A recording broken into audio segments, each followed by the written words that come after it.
Good evening, everyone. This is Robert. RJL Network presents a State of the Network address. Today's date is May 18th, 2024, and it's my birthday. So I thought I'd go ahead and do a special birthday edition here of State of the Network, and thought whoever would like to join into the chat and maybe say hello.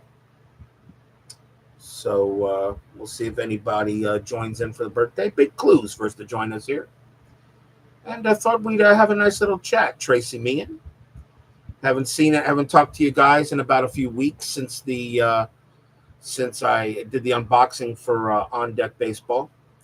And haven't done anything really, so I thought maybe on my birthday, I thought I'd go ahead and give you guys an opportunity to wish me a happy. It's double nickels. It's 5-5. It's 50. It's 50. It's 55 from me. Double nickels. I'm getting old. I am getting old. And the Mets game I went to today got me a little older. Oh God, I'm glad I didn't stay for the whole thing. Don't Brian B. That game. I left actually in the 8th inning because I thought the game was pretty much done. But I listened to the game on the radio on the way home using my cell phone. I put the game on the radio and I listened to the Mets absolutely blow that game. So yeah, that's going to go down as one of the worst losses I pretty much avoided seeing. Because I left in the 8th inning. I thought the game was pretty much in hand. And it just proved to me today that the Mets are just not good. And Carlos Mendoza's a bum. He needs to go. He is not the answer for this team. I already know it. And he's a rookie manager, and he's a rookie manager, and he is making rookie moves, and he needs to go. He's not the answer.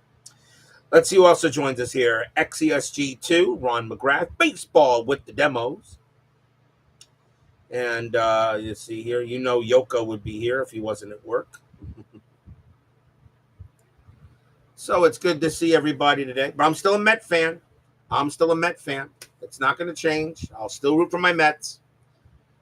But I'll tell you, though, guys, going down to Miami, to Lone Depot Park, I think today may have been the last time I ever do that. I making that trip even once a year is the biggest pain in the ass I think I force myself to do every year because I want to go see the Mets play a regular season game. And I gotta tell you,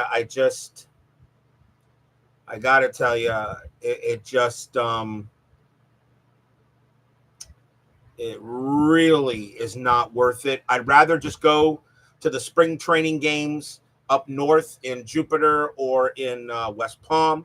Getting there is a lot easier. They're very relaxing. They're very fun to go to, the spring training games. Getting in, getting out, no problem. So I think instead of going to one spring training game a year and one regular season game, I think I'll go to 2 spring training games a year starting next year. I'll try to get to 2 games instead of just one. I think just going down there is just a real pain in the butt to get down there. Let's see. You needed some background to cut out 2009 inside pitch to print it. And let's see. Alexis Diaz thinks as well. You'd be happy to know that my 1991 playoffs pitch started. The Mets would be in, but going to St. Louis, the National League wildcard game. Okay. 1991. All right. Mets, were they good? I don't think the Mets were good in 1991. Were they? I don't know if they really were that good a team in 1991. I don't remember. I think it's when they started their downturn. Joe and Pico, good to see you. Thank you, everybody, for all the happy birthday wishes. I am now 55. Double nickels. Can't believe it. Absolutely can't believe it. 55.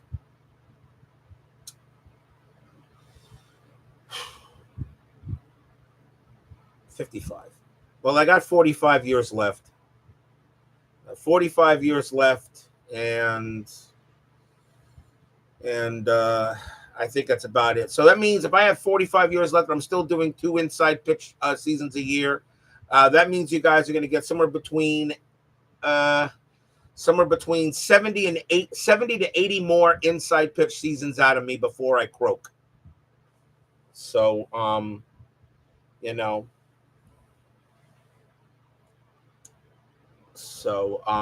you guys are going to get about maybe 70 to 80 more inside pitch seasons out of me before it's time for sleep. So enjoy every season you get out of me, because that's it. Sports Time Machine, Utah Mike. You can join AARP. I am already a member their baseball demos. I'm already a member of AARP. So you're a little too late. I already got it beat. I'm already a member of AARP. Even though it was 55, because actually 50, I think 52 or 53 was the I think 50 now is the age you can be at. You can join it. So, and you're loving. Let's see here. God grant you Beatles eternally. Yesterday, it also seems so far away. That counts. Or they say it's your birthday. That counts too. Oh. Last week was actually a pretty good week. I didn't let you guys know, but earlier this week on Tuesday, okay, I got one of the actually the week before, actually, I went ahead and we gotta do something about that light. Hold on, give me a second, guys. That light is just too darn bright.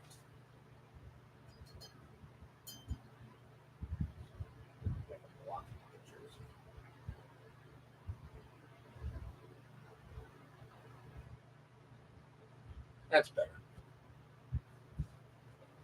We'll block it with the, well, maybe not so much better.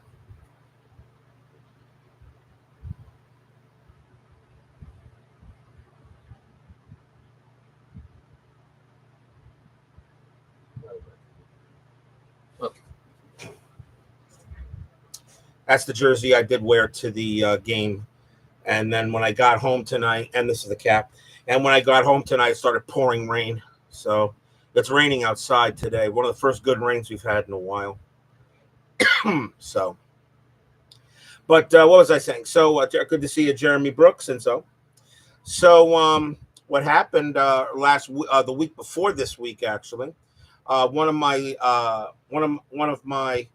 HR representatives came down to me to my counter where I'm at, and they said, and the guy said, and the lady said to me, says, Robert. I said, yes. And she said, congratulations, you have been nominated for the 2024 Excellence of the Year award. So I received pretty much, and on Tuesday they gave me the certificate. So pretty much this week, guys, I was named Employee of the Year for my department. I don't mind sharing that with you. I thought I'd let you guys know that I got that. So I've got Employee of the Year in my department in parts department. Gave a short speech at the award ceremony. Got a very nice certificate. Small little bonus. Bonus was negligible, really, but it was the award to me that really mattered. It was an award that I actually did want when I first knew they were giving all those awards out a couple of years ago. So I worked hard at it. So a nice little birthday present. Got the Employee of the Year. Pretty much, the Excellence Award is the Employee of the Year. So, I got that earlier this week. So that was very, very nice for them to give. That was nominated. I was nominated by my boss, my manager, who gave me the award. So, it is nice to be recognized. It is. It feels very good to be recognized.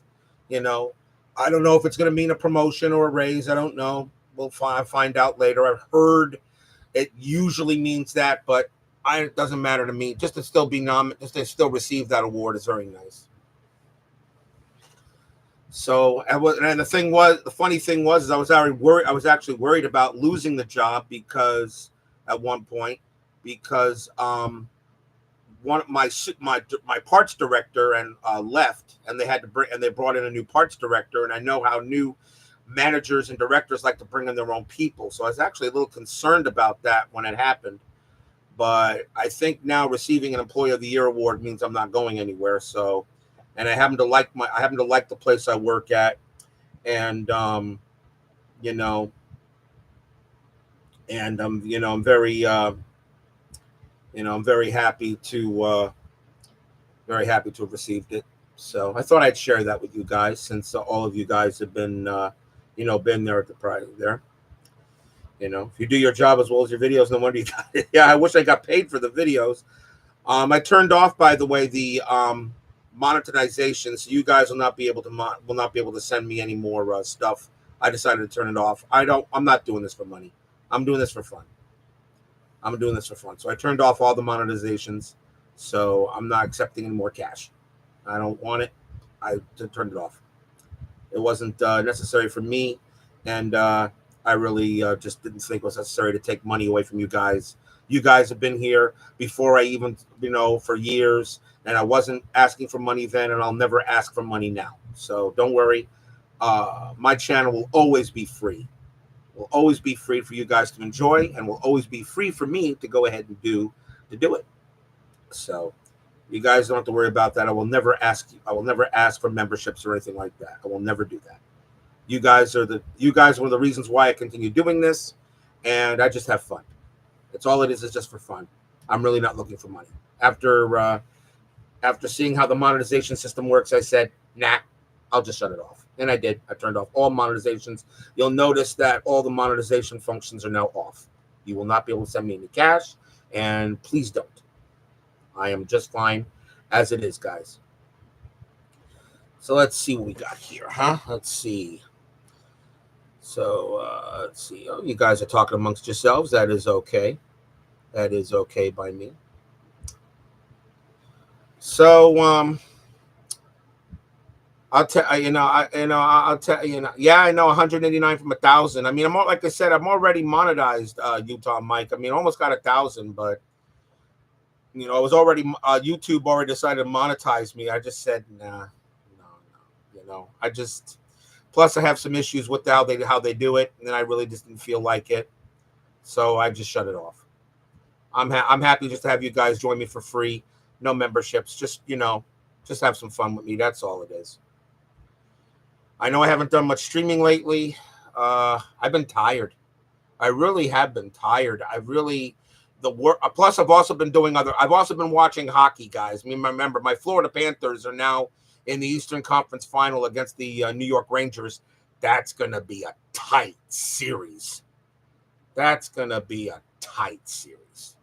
Panthers and the Rangers is going to be tight. I think that's going 7. That's going to go 7. That's going to be a 7. That's going to go 7 games. I don't see how the Rangers or the Panthers sweep each other or anything like that. Both teams are good. Both teams are good. Well, Rangers in 7. I'm saying Panthers in 7. So, I that's going to be a tight series. That's going to be a lot of fun to watch. I was watching the Vancouver Edmonton game before I switched you guys on, so I thought I'd just talk to you guys for a little while, and see how that goes. So yeah, Bruins can't beat the Panthers. Matter of fact, I don't think the Bruins have ever beaten the Panthers in a postseason series. At least not that I can remember. I don't think they ever beat them. I know we beat them in 95-96 in the first round when we went to the Stanley Cup. And then we beat them last year when we went to the Stanley Cup. If I'm correct, every time we beat the Boston Bruins, we've gone to the Cup. We haven't won it, but we've gone to the Cup. So I think every time we've beaten Boston, we wound up playing for the Cup. Unfortunately, we're 0-2 doing that, though. However, this year, if I think we somehow make it to the Cup, I think the Panthers finally do it. I think they finally do it. It'll be great to do so. Doug Hunt joins us here. So, so I had a nice time at the ball game, but I think that was the last time I think that was the last time I'm going to Lone Depot Park. It is just too much of a hassle to get down there. And yes, I could take the train. I could take the Bright Line. But the train that actually takes the problem with that is if I had taken the train, I would not be here now talking to you. I would probably still be waiting for the next train to come back up to you up here and then get here. I wouldn't be here till about 10 or 10:30. So to go down there and then wait a couple hours where I can get a train back up there made no sense. So Woodman 564 and Brian Patterson. Good to see you guys. So, I just felt that I just felt that it would I'd just rather just go ahead and just drive down there. But driving down to Lone Depot Park is a pain. It really is. It's a real bear. It's a real bear, and I just do not want to go down there again. It's just the roads are horrible. It's so tight in some locations. I'm afraid of smacking into somebody or somebody smacking into me, and I happen to like my truck. So I just felt, no, I think from now on, spring training, and that is it. I just don't see myself going down there again. I really don't. Maybe I'll take the train next time, but I just can't drive there anymore. I'm done with it. I'm done with driving down there. I'm done with driving down there. It's a 45-minute ride, but it's all over the place in so many ways, and not many ways to get there. And the way they put Lone Depot Park in the absolute worst possible place you could put it. If they had put that stadium here, and if Broward had won another arena, they could have put that stadium near where the Panthers play. They could have put it here in Pompano Beach. We got so much room here in Pompano Beach for a beautiful ballpark, and Broward didn't want it. Broward didn't want it. They could have put it here. If they had put it here, they would not be known as the Miami Marlins. It would be known as the Florida Marlins. But it would have been over a dozen ways to get here. Plus, being that, since I'm in Deerfield and I'm right that close to the stadium, I mean, I would go to a lot more games. I would get home easily in time to hop in to get to the stadium faster and, go see more games. But going down to Miami, no, I think I'm pretty much done with that. I think I'm pretty much done. So let's talk about what's going on out there. So baseball, Dave at Baseball Demos has started his 1967 Inside Pitch American League pennant race. Please check that out. He's doing the games for the Detroit Tigers, the Boston Red Sox, the Minnesota Twins, and I believe the Chicago White Sox. I think was the other team, right? So those are the top four teams in 1967, the American League, that were fighting each other for the spot there for the pennant. So he's doing September. For those four games. So check it out. He's doing Inside Pitch. That's good. So Inside Pitch still gets represented for a while I take my time off. I take my time off. Inside Pitch gets a break. And of course, his game of the week, Stratomatic Super Advanced. Check it out every Saturday. Am I ready to do On Deck Baseball yet? I promised Ian Brook I would do it, and I will. I have promised him, and I will. I'm not ready yet for it. I'm still learning the mechanics. So I may have to play that game very basic. And one of the issues I'm having is the cards are so big, I really can't put them on the desk. I don't have the room. I really didn't think I had the room. If he would make those cards maybe the size of Inside Pitch cards, would be perfect. I really don't have the room. I'll see what I will get a game of it before, of course, the next Inside Pitch season, which of course is 1969. So I get to do my birth year. 1969 demo game is June 23rd. And that will be the Baltimore Orioles versus the New York Mets at Shea Stadium.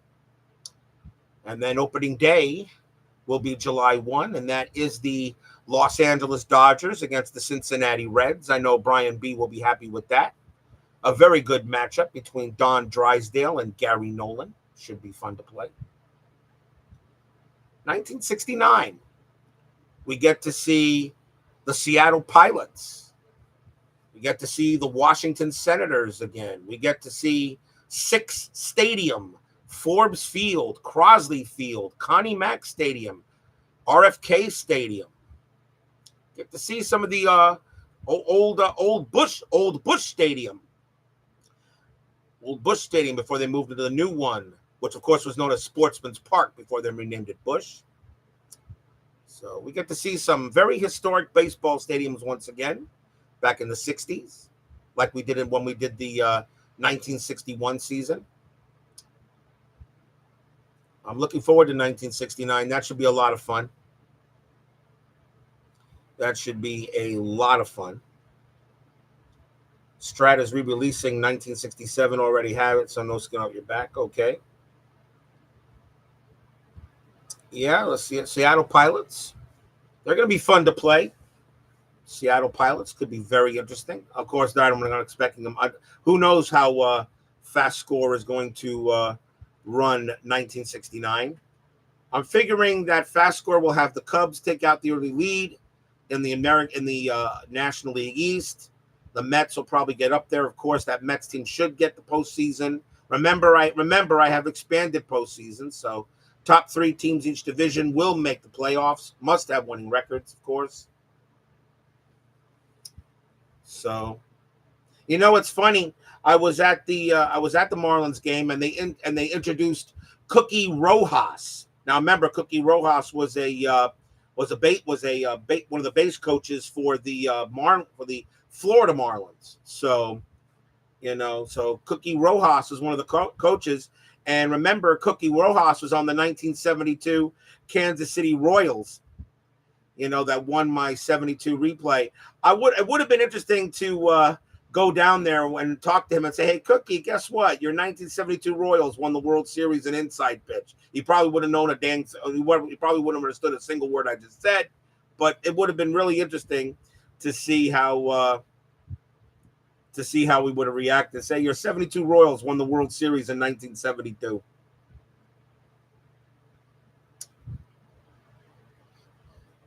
Speaking of Seaver, 9 innings, 3 hits, 9 Ks, 1 solo homer to Gary Carter. Reds win 8-1. Seaver's first start with the Reds in 77. Oh, yeah. Didn't Cookie also get tossed for shoving umpire over a bad call? Yes, he did.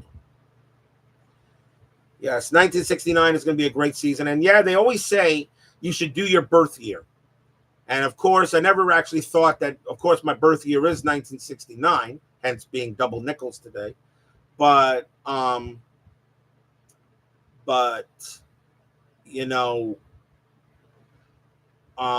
never actually thought 1969 would actually get a chance as one of the seasons I would replay. So somehow or other, the dice and your guys' votes did the job to get 69 in there. 1970 would have been fun too. 1970 would have been a lot of fun. Let's see. Vita Productions, thank you, sir. Thank you all for all your birthday wishes today. You were looking at 2000. 2000, heck of a year. The 2000 season just cannot get chosen. It just can't. Let me see something here. The 2000 season, here you go. The 2000 season has been selected by the Cards 3 times in my selection shows. 3 times. 3 times the year the 2000 season was chosen. And selection show number 3, when 1981 got voted in. Selection show number 4, when 1979 got voted in. And then the last one, when 1969 got voted in. So 2000 has had 3 chances. 2000's had 3 chances to get in to become a replay, and it always seems to miss out. It always seems to miss out. 1956 has been selected twice. Uh, let's see. 2014 was selected twice. 2016 was selected twice, although 2016 was voted in on the seventh selection show. Uh, 2010 voted twice. 2010 was the other season on the ninth show. So who knows what and who knows what the 10th selection show is going to have. Who knows what the 10th inside pitch, what season you'll have to vote for after the 10th inside pitch selection show, which will be done, of course, I'm pretty sure, maybe October, something like that. If I'm starting the season on July 1st, I wouldn't be surprised if the World Series for 69 begins in mid to late October or something like that. So that's probably when the 10th inside pitch season selection show will be.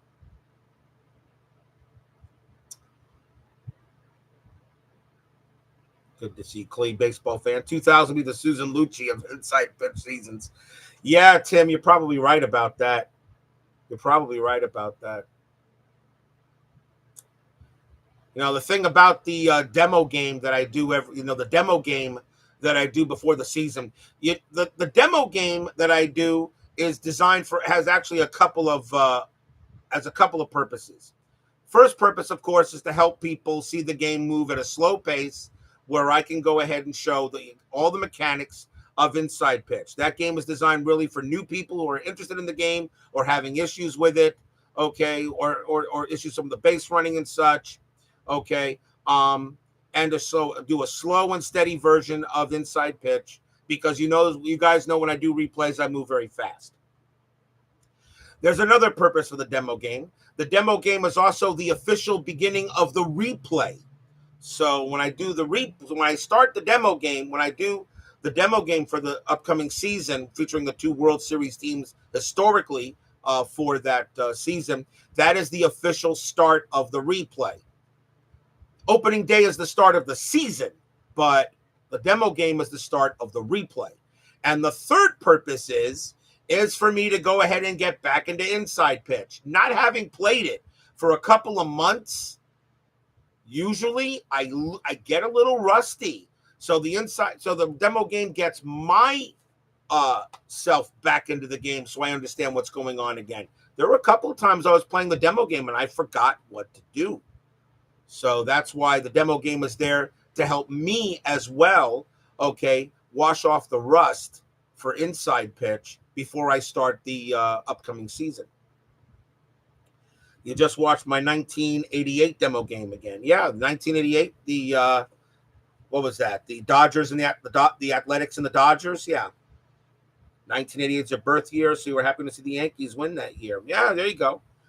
That's what I tell. They say that I was told that if you're going to do this kind of thing, you should do your birth year at least once.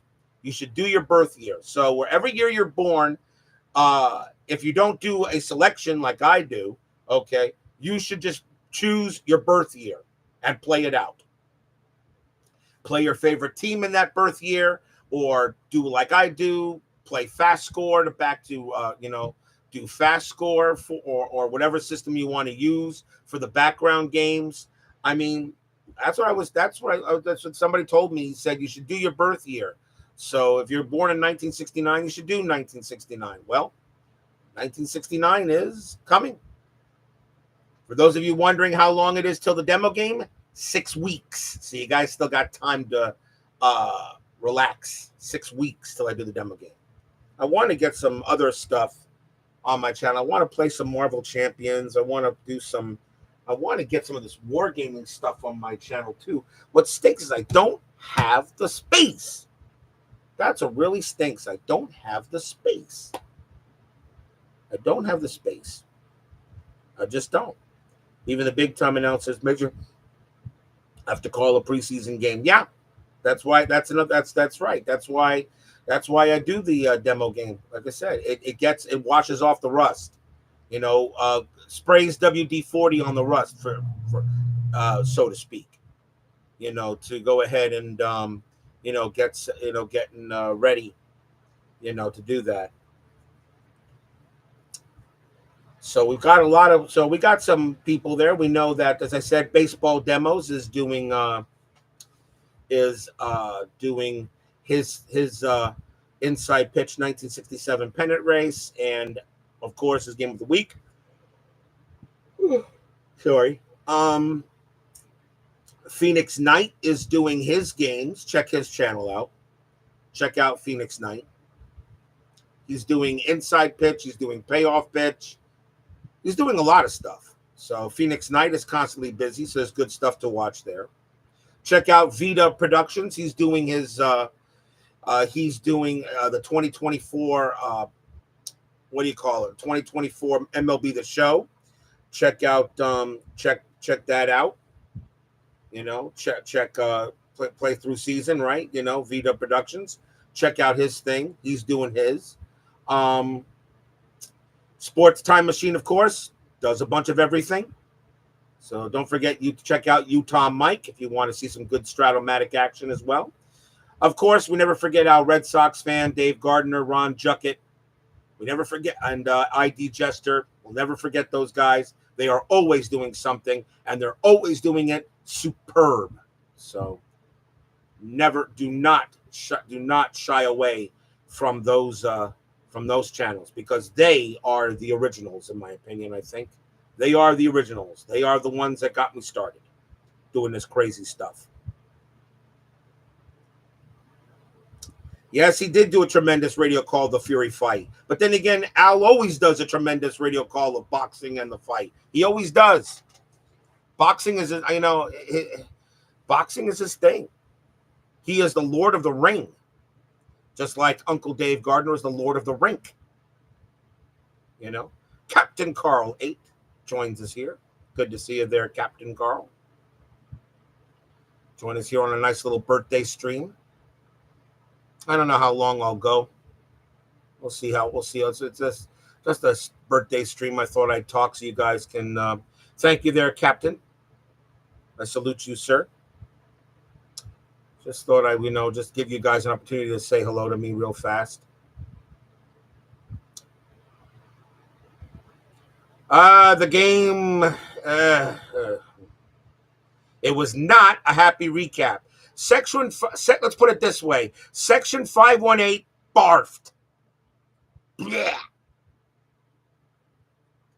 Edwin Diaz. He is not the Edwin Diaz we have right now is the Edwin Diaz from 2019, not from 2022. I don't think he's 100% from the injury. I don't think he's 100%. He gave up a 3-run bomb to Josh Bell. The Mets had a 9-5 lead going on the bottom of the ninth. Could not close the deal. And I already began to think that Carlos Mendoza is not the guy.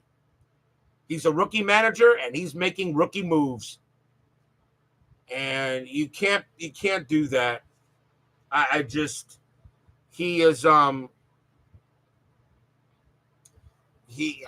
don't think Mendoza's the guy. And everybody tells me I'm crazy. I'm saying we're 20-25 right now. We're 5 games under 500. We just lost 2 games to the worst team in baseball, including blowing a 4-run lead in the bottom of the ninth. Who do you blame for that? I think you blame the manager, because he makes the moves. You should not have put Diaz out there. It was not a save situation. I would not have put him out there. Especially since he's been giving up home runs, like he's been throwing meatballs over the plate lately. He has. He's already given up, 5 home runs. 3 of those home runs put the other team ahead or tied the game. Diaz needs to go back to the minors. He needs some help. He needs some reset. He needs some reset or something. Should not have been in that game today. And I didn't stay there to watch it, actually. I left in the 8th inning. Because I just hate driving down there, and I just left early so I could beat the traffic. But I listened to the rest of the game on the radio. I listened to all of it on the radio on my way up. So, trust me, that was a stadium barfs, absolutely. You're not sure how many decisions managers actually make. I think the analytical department makes most calls. Well, then the analytical department needs to be shut down. Because I would not have put Diaz out there, not with a 4-run lead, not the way he's been pitching lately either. He couldn't get an out. By the time he did, the game was already tied. Unbelievable. That loss has got to hurt. 9-5, bottom of the ninth inning against the team you had no business losing a series to. And this was a game. This was a series I felt the Mets could turn things around against the Marlins. Who, remember, don't forget, I do root for the Marlins. I live down here. I do root for them. Okay. But against the Mets, I don't. And this one really hurt. This one really hurts. And I think that the Mets need a reset or something. I know we're still in middle May. We're only 5 games under 500. Long way to go. We're only like 2 games out of a wild card. Well, meanwhile, the Phillies are running away with the National. We're now beginning to run away with the National League East, and the Braves are right behind them. So, absolutely, this was a horrible loss.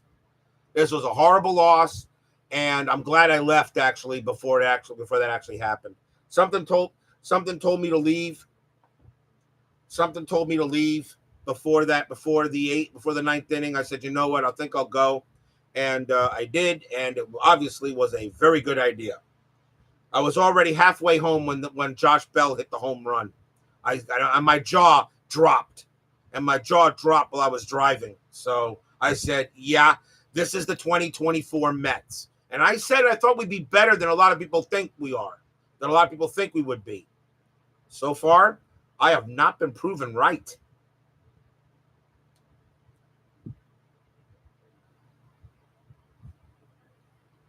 Yeah, they can have those kind of losses, can have a long term.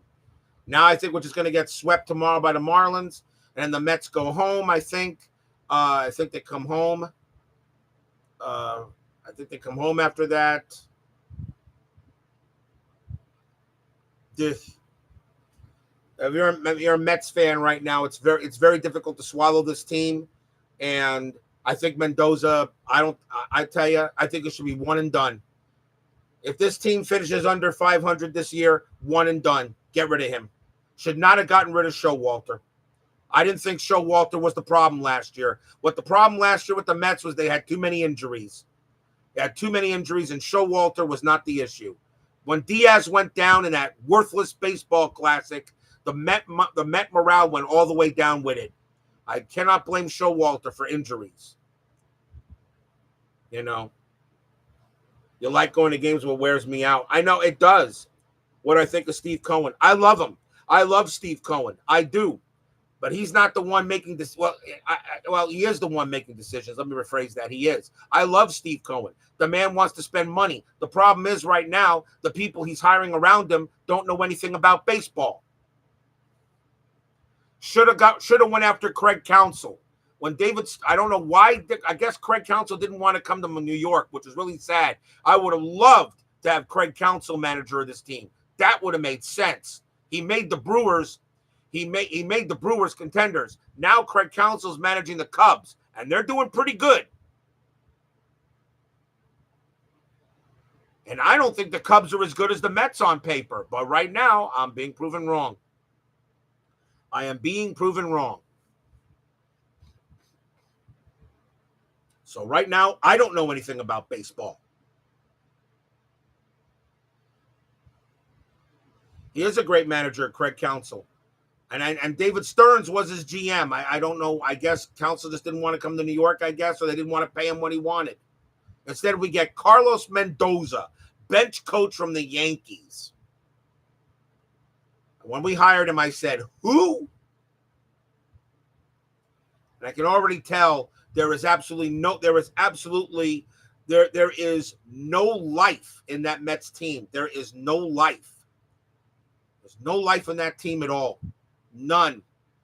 I don't see excitement. I don't see enthusiasm. When Showalter was there, I saw enthusiasm. I saw life, especially in 2022.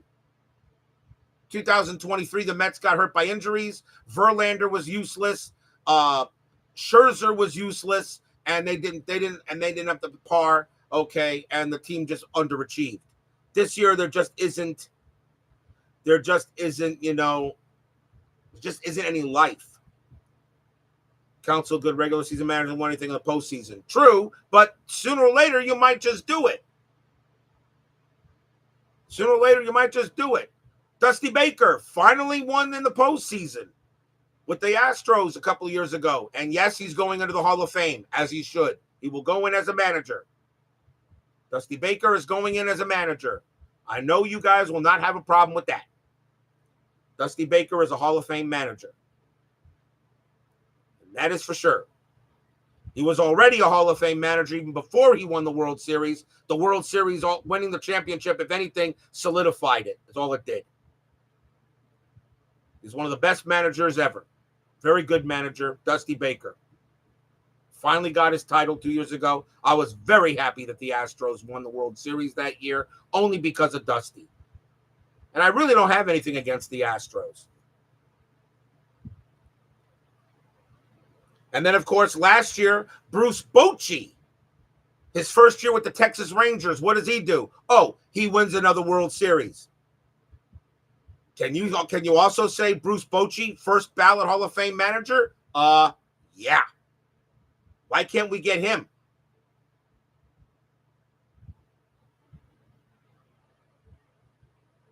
Why can't we get him? Why can't we get a manager that knows how to win instead of a manager that has no clue how to win? Carlos Mendoza doesn't know how to win.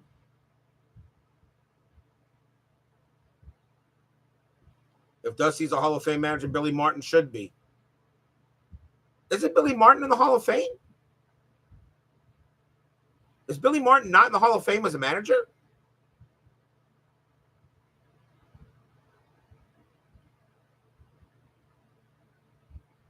If Billy Martin's not in the Hall of Fame, someone needs to put him in. Someone needs to put his butt in. I don't know. I know the media hated him, but still.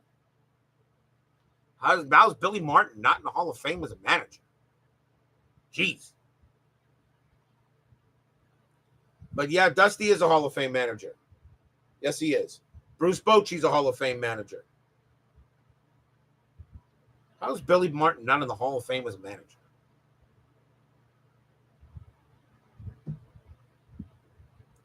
That is how many World Series titles did he win?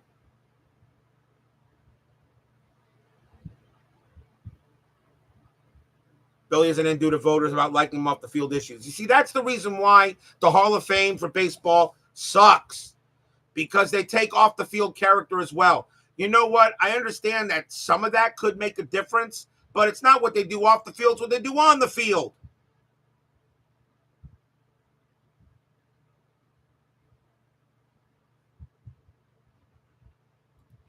Let me see something here real quick.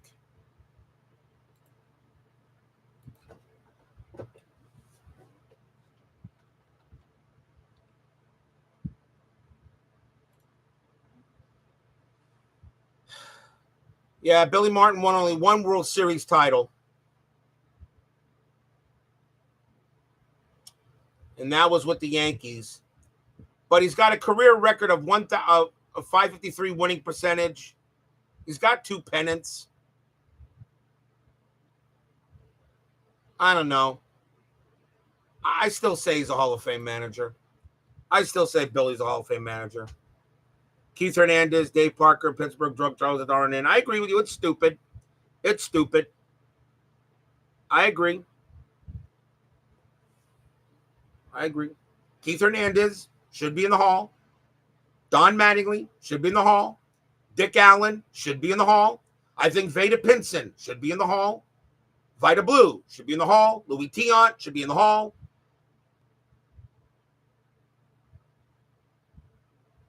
I don't get it. Hall of Fame needs the Hall of Fame and Pete Rose, yes, Shoeless. And I'm sick and tired of the steroid users. So you know what? Put Barry, put Roger, put Raphael. Just put them in. Just forget about it. Just put them in. Put them in. So what? They were using PEDs. It wasn't illegal at the time. And they knew they were taking them because baseball needed them to put baseball back on the map after 1994. The 1998 season for Major League Baseball was one of the best seasons ever because of the home run chase. between Mark McGwire and Sammy Sosa. Baseball needs to thank those two for getting baseball back on the map.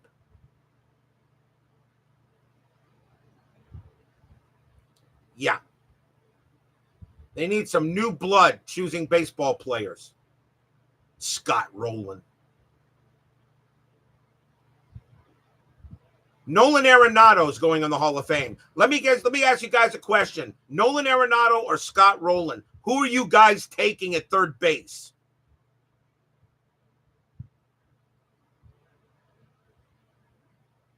Who's your choice at third base between those two? Nolan Arenado is a Hall of Famer.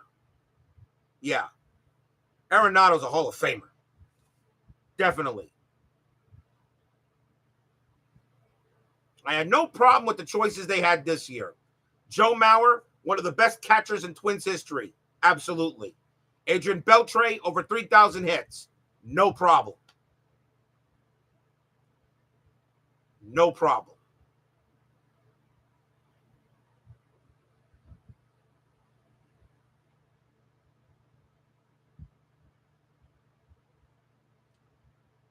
And next year, Ichiro will be,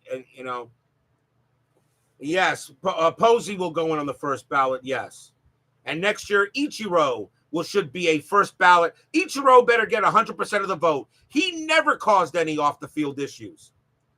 And if Ichiro had played in the Major League Baseball level at a start instead of playing in Japan, he would have over 4,000 hits. Does anyone here have a problem if I say Ichiro is one of the greatest of all time? Does anybody have an issue with that? He's the best Japanese player in baseball history. And no, Shohei Ohtani, you got a long way to go before you get that title.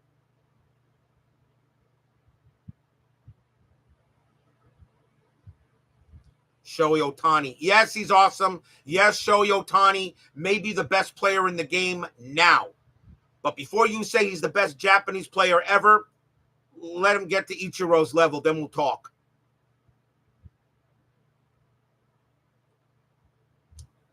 There's Steve Tower and my buddy Steeler fan. Good to see you guys. Ichiro never had any off-the-field issues. He was always humble, and that man worked. He was a lot of fun to watch. Even when he was down here as a Marlin, he was still a lot of fun to watch. Thank you there, Matt. Thank you very much. That's why I kind of did this for a little bit.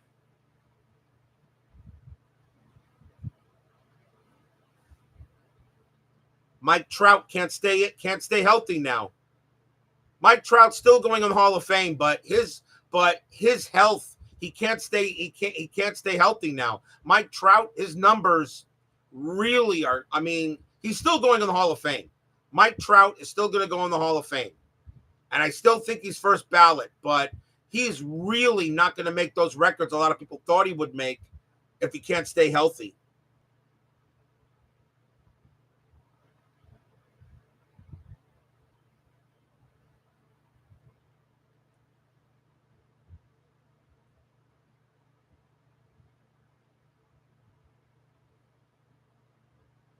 Like I said, V-Dub, I still think he's first ballot.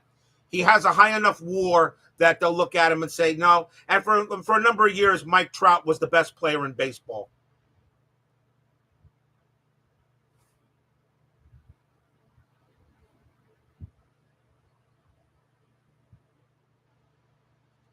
He was the best player in baseball for a number of years. Another thing that's good, and the thing about Mike Trout, he doesn't want to leave the Angels. He's never going to win anything there. Do you want to win a title? Would you like to hoist the World Series trophy? You're never going to win any there. The Angels are never going to win anything. They're never going to win anything.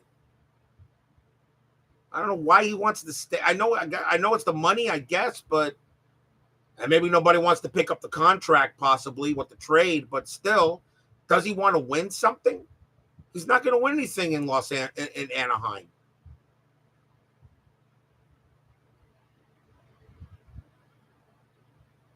He's not going to win anything there. Mike Trout's really got to make a decision. Another player right behind him, Mookie Betts. Does anybody here have a problem if I say Mookie Betts should be a Hall of Famer? I think he's a very close first ballot. Mookie Betts is excellent. Yes, Mookie Betts is a Hall of Famer. Freddie Freeman is a first ballot Hall of Famer. Does anybody have an issue with Freddie Freeman? I don't think you guys have an issue with Freddie Freeman. Freddie Freeman will be going in the Hall. Yes, he will be a Hall of Famer. Yes. Freeman's a Hall of Famer. Yes, he is. Yes, he is. I don't know first ballot, although I think he'll still get that. But Freddie Freeman is a Hall of Famer, yes. Ronald Acuna is on his way there, too. Not just yet, but he will get there. Well, Kershaw's the best left-hander of this generation. Kershaw is the best left-hander of this generation about Kershaw. And even though his stats are very Koufax-like, I will still take Koufax over Kershaw. I will still take Koufax over Kershaw any day. Yes, he has Koufax-like stat, but Kershaw is not Koufax.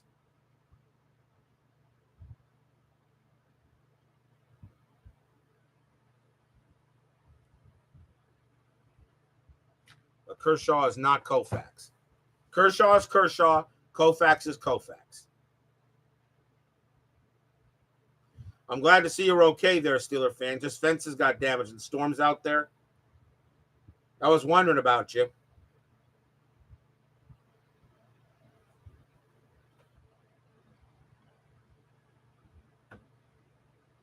So next year, Ichiro should be a first ballot. CC Sabathia is probably going to get in. I don't know if he'll get on his first ballot, though. His ERA is a little high. A 3.74 combined ERA for CC Sabathia. But what will get him in? He has over 3,000 strikeouts. Take care there, Steve Tower. Thank you for joining me, my friend. I'll see you soon. CC Sabathia has over 3,000 strikeouts. That's why he probably will get in. I don't know of any pitcher besides Roger Clemens and maybe that doesn't have over 3,000 strikeouts and is not in the Hall of Fame.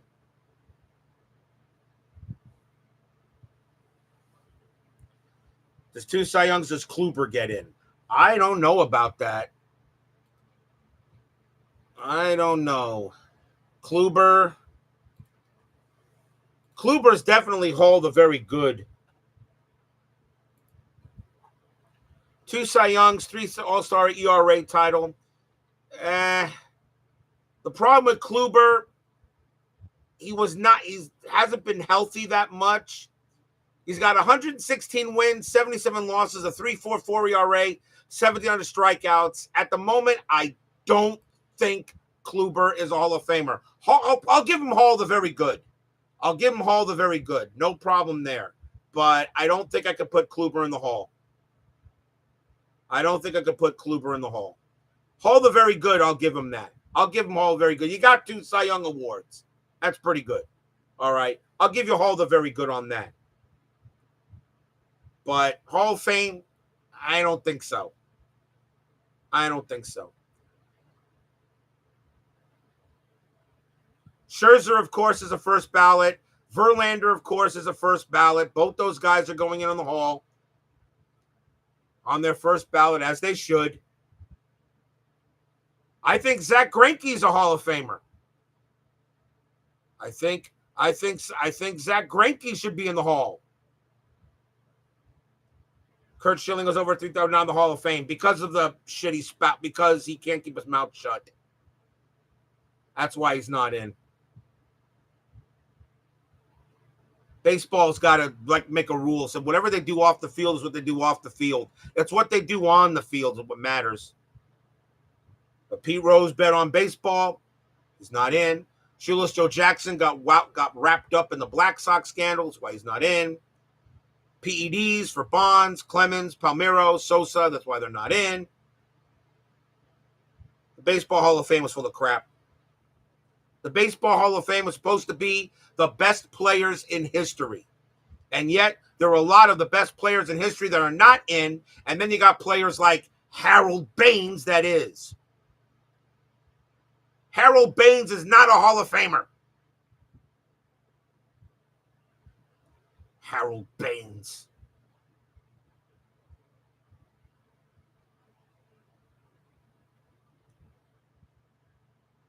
Alan Trammell is not a Hall of Famer unless Lou Whitaker is with him. Why is Alan in the Hall but not Lou Whitaker?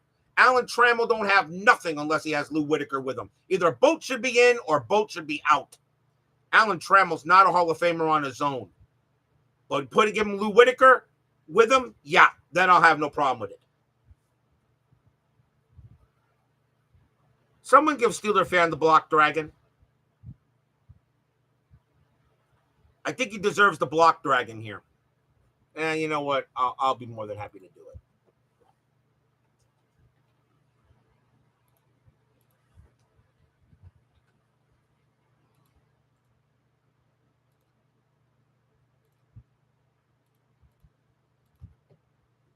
Yeah.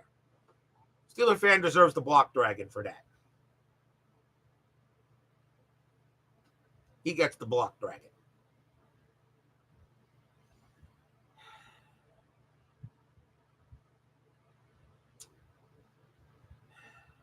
It just amazes me how they watered down the Hall of Fame, but they don't allow the real Hall of Famers to be in there. I don't know.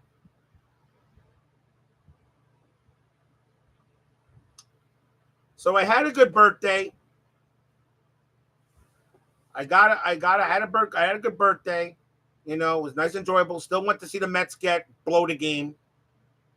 Came back home safely and all that. Received an Employee of the Year award this week. Received an Employee of the Year award from my company this week. It's very nice of them to do that. So it's been a pretty good month of May. May is usually a good month for me. May is usually a good month.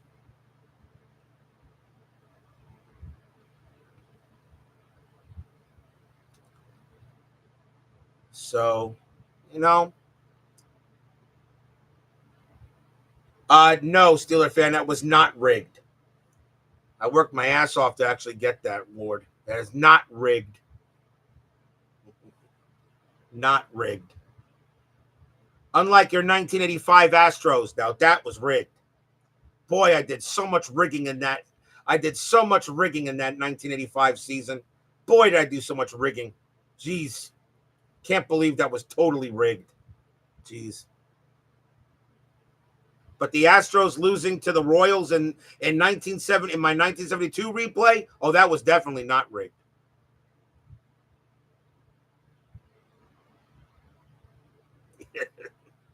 You got that. Let me guess. You got that on you got that like in what in your what do you call it? Your notepad or something like that. You can always go ahead and just cut and paste. I bet you already have that.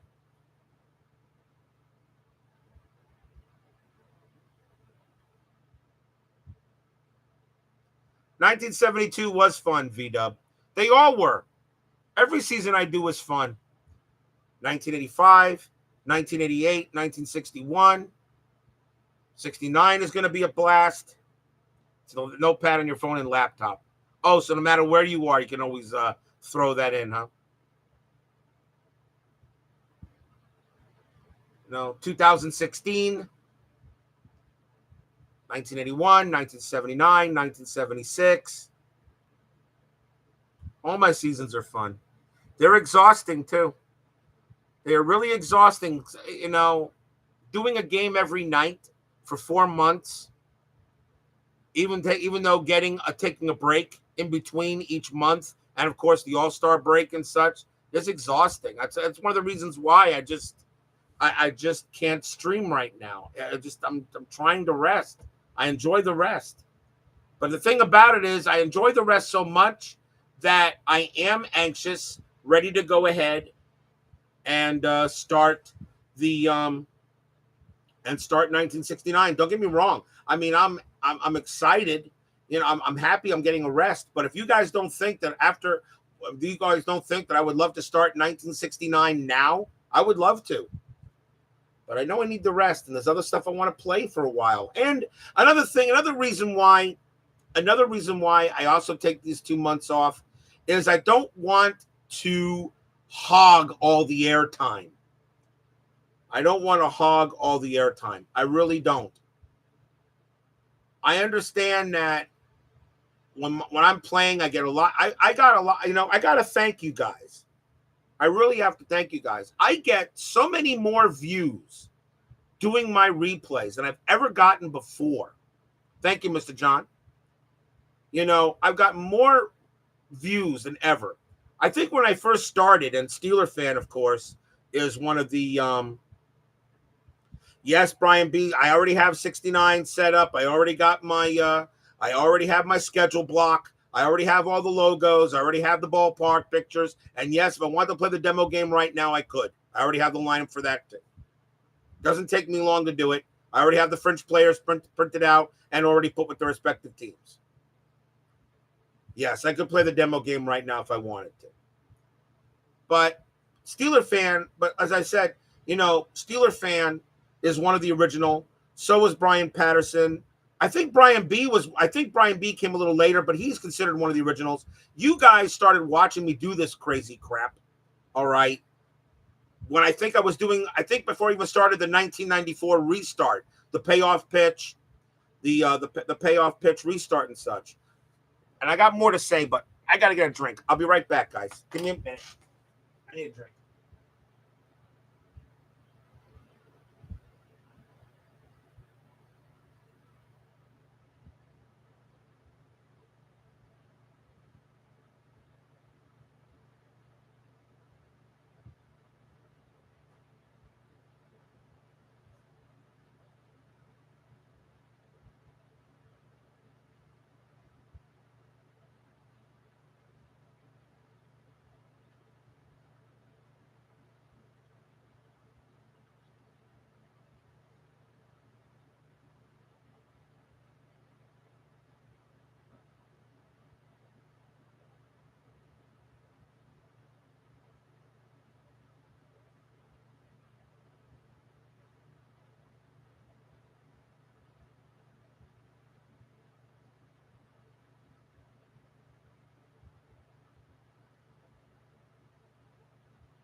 Thanks, guys. For those of you wondering, it's A&W root beer.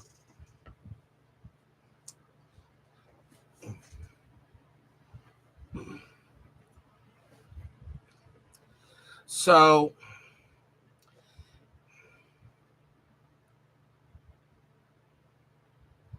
I mean, really was that, it's because of, of you guys that started doing it and decided to watch me do this. And I think I averaged about, I don't know, between maybe 10 and maybe 5 to 15 viewers a night, depending on what teams are on the board. And now that I've grown my subscribers, and of course you guys and all that, I'm averaging now over between 15 to 25 views. And sometimes I think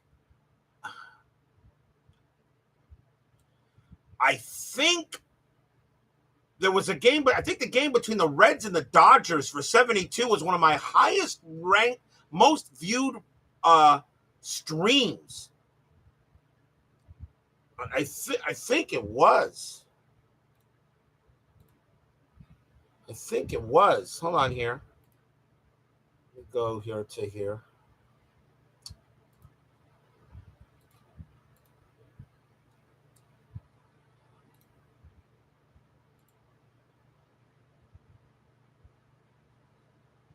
The most watched stream, according to the stream with the most views so far, and that's included probably what the stream that got the stream that has the most views according to my stats here was the 1979 postseason National League Championship Series Game 6 between the Pittsburgh Pirates and the Houston Astros that got 2,569 views.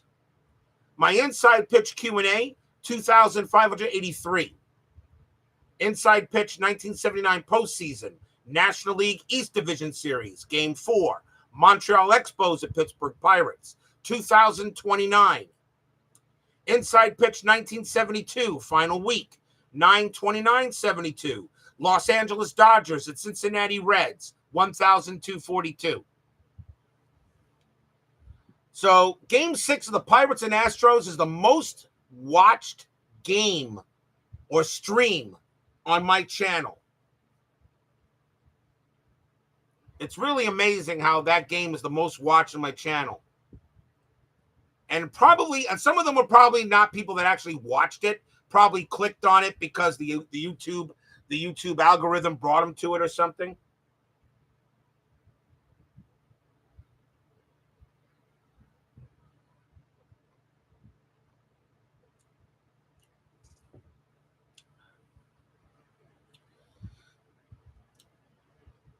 You like my enthusiasm, energy. That's one of the things about it. That's one of the things about it is because of it. You was forced to watch. Yeah. YouTube algorithm. That's what I'm beginning to realize. I'm suddenly getting a lot of subscribers from all over the place. And I know the YouTube algorithm has something to do with it. And I've gotten a few trolls. Yes, I do get a few trolls. I do. And I'm beginning to delete the troll. Any trollish responses in the comments, I delete them now. I'm not going to let the trollish responses be in there.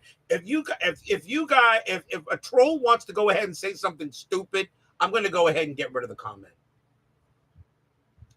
I'll get rid of the comment. Doesn't have to be abusive. It's just a stupid comment. Like I had a troll that said, "Well, in 1972, it wasn't the championship series was not the Kansas City Royals versus the New York Yankees. It was Oakland." And I wanted to say to the guy, I know what it was, guy,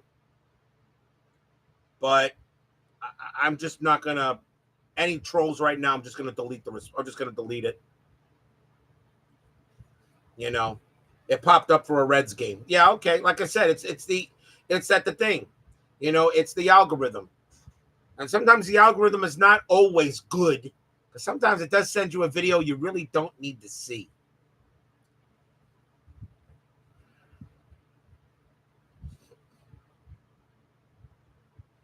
Oh yeah, no, you guys control each other in the chat all you want.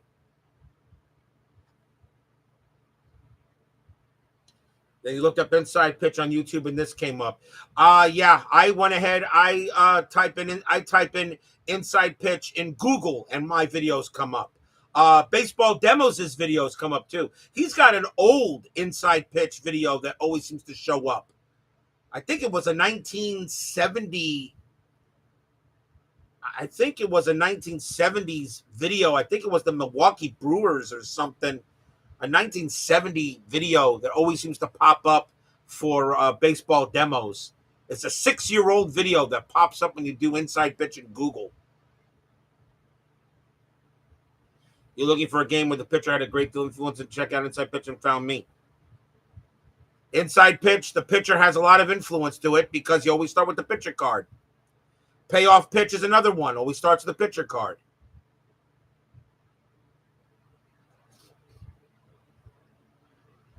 You know, so I think, you know, but Dave at Baseball Demos, his video always seems to come up.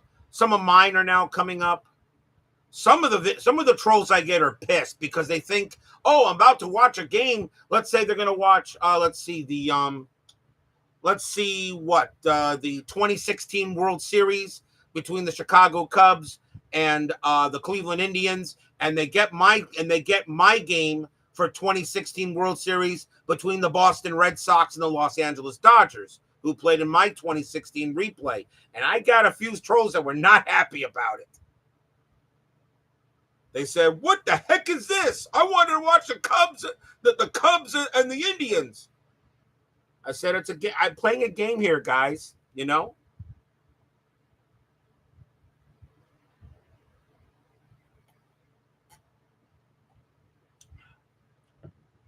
Thank you very much, John Wise. You take care, sir. You're just here to troll and not pissed at all. Well, Steeler, well, Matt, you are definitely the biggest major troll I have. You are the troll of trolls.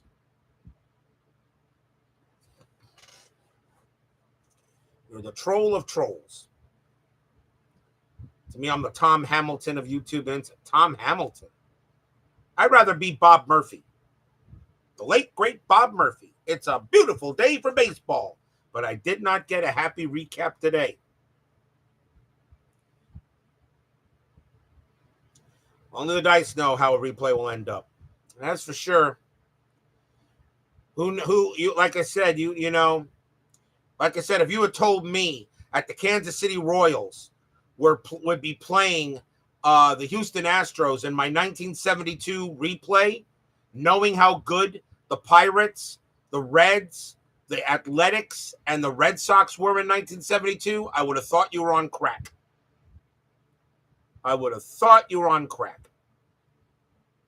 Never thought the Kansas City Royals would win the 1972 replay. But that, of course, that's because I have an expanded postseason. Now, if I didn't do an expanded postseason, then one of the 4 division winners would have won it.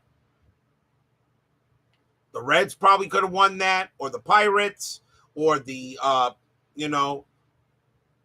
the Athletics or the Red Sox. Okay, but because my postseasons are expanded, you really don't know what you're going to get, and I think that makes it a lot more exciting. So one guy goes ahead and says, "Oh well, there's no way the Astros would have swept the Pirates in 1972. The Astros weren't as good as Pittsburgh." I said, well, a lot of people thought there was no way the 2022 Los Angeles Dodgers would get swept by the friggin' Padres in a division series, and they did. So what does having over 100 wins in the regular season mean now? Nothing.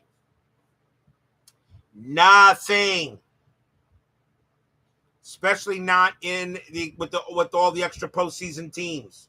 In a short series, it doesn't matter how many wins. That is correct, Captain Carl. 100%. Doesn't matter if you have 100 wins.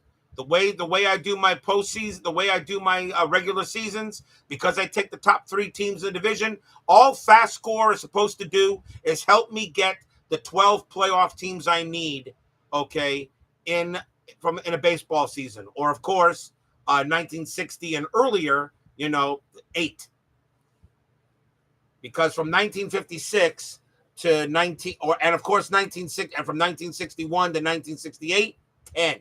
Because I can't take all those teams in those replays because there's not that many teams back then. If I ever do a season from 1956 to 1960.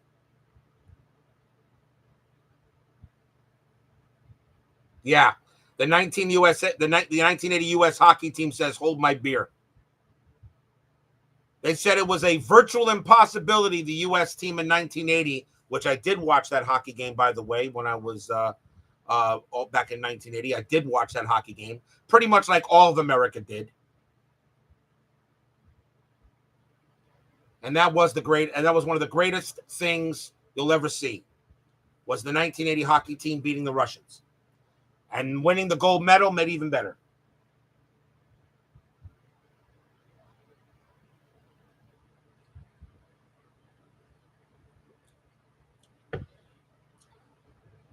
Greatest game ever watched. A lot of people will say that. Do you believe in miracles? Yes.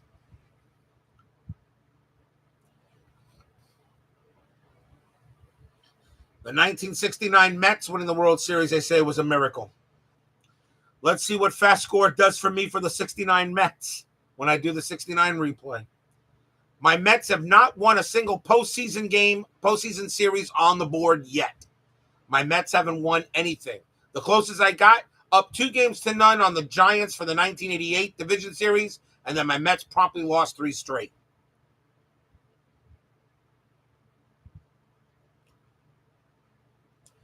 My Mets have yet to win a postseason series. Can't win a postseason series. We'll see what happens for 1969 now with a team that a lot of people consider a lot of people do consider the 1969 Mets one of the best teams ever, along with the 1986 Mets. So a lot of people do say the 69 Mets is one of the best teams of all time. We're about to find out. We'll see what Inside Pitch and Fast Score have to say about that.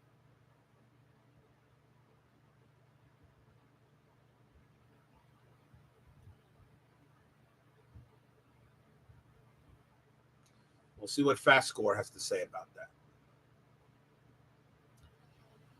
And Inside Pitch.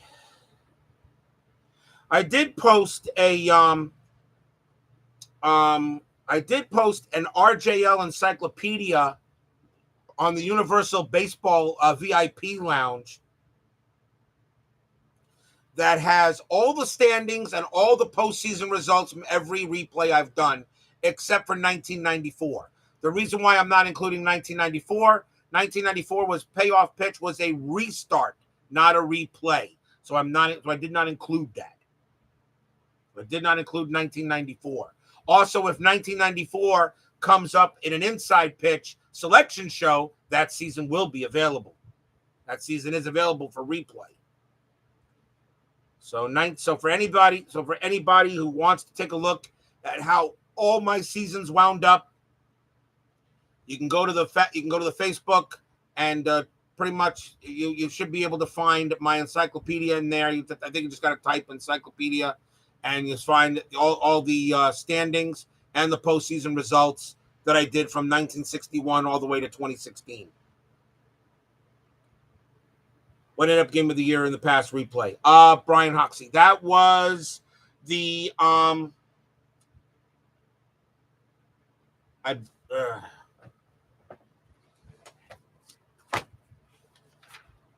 the game of the year that I gave that to was,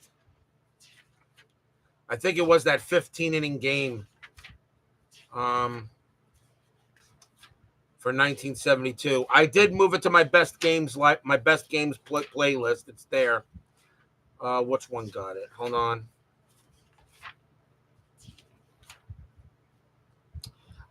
Game of the year was the American League Championship Series Game 1. New York Yankees against the Kansas City Royals. That game went 15 innings, where the Royals won it in the bottom of the 15th inning. It was a heck of a game. So ALCS Game 1, Yankees, Kansas City, got the game of the year for 1972. And, of course, Roger Nelson did get the MVP for 1972. First time I ever chose a pitcher for MVP, and he definitely deserved it. 4 wins, no losses, 1 no decision, but 3 of those wins were complete games. I know you guys. I know you guys never had a problem with me choosing Roger Nelson for the MVP.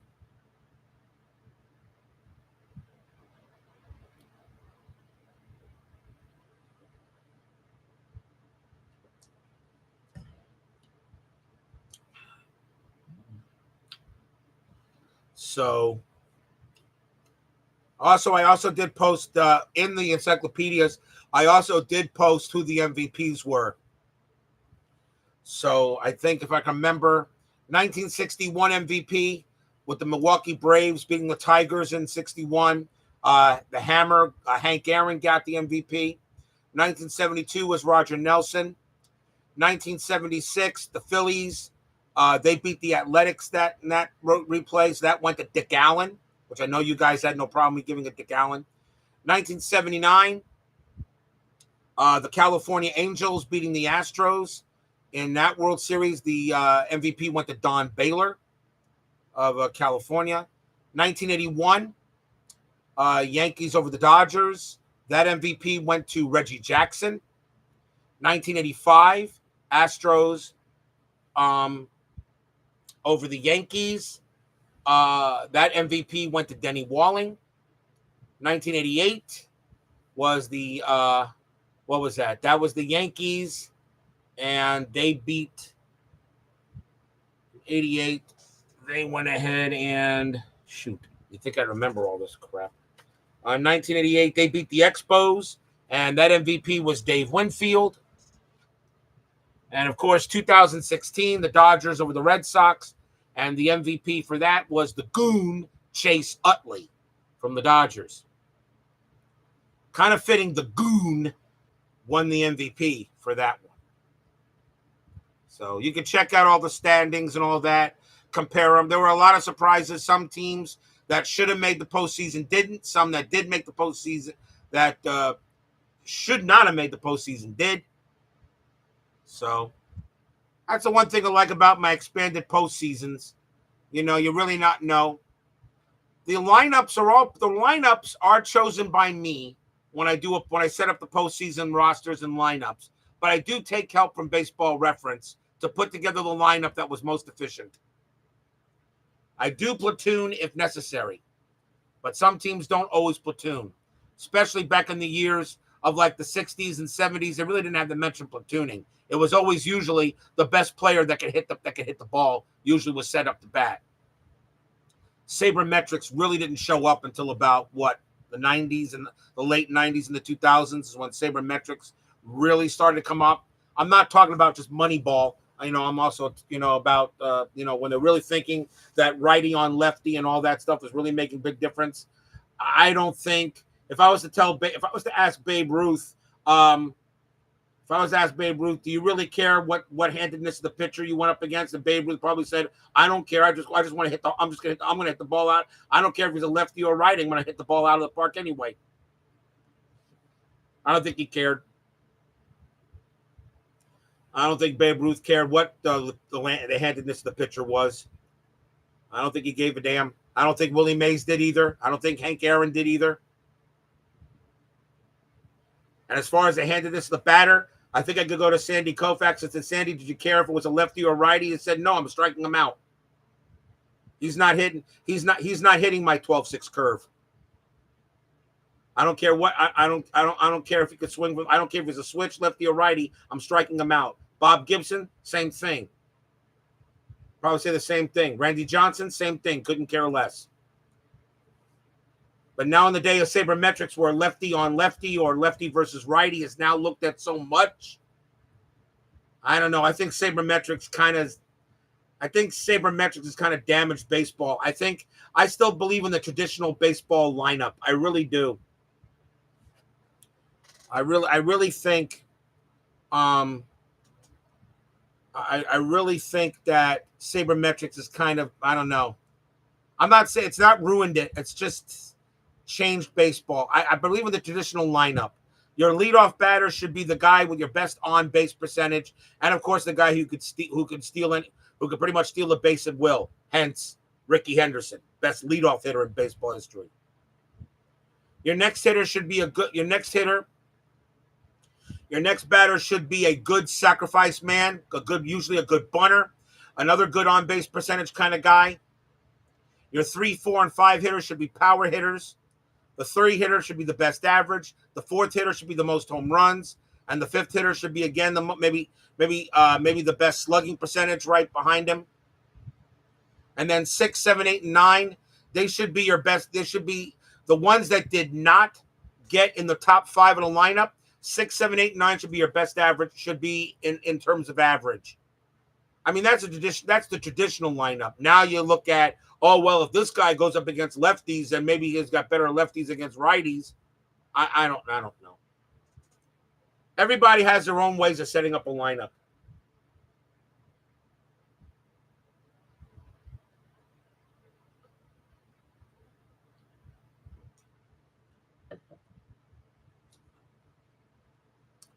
Looks like Game 7 on Monday. Okay.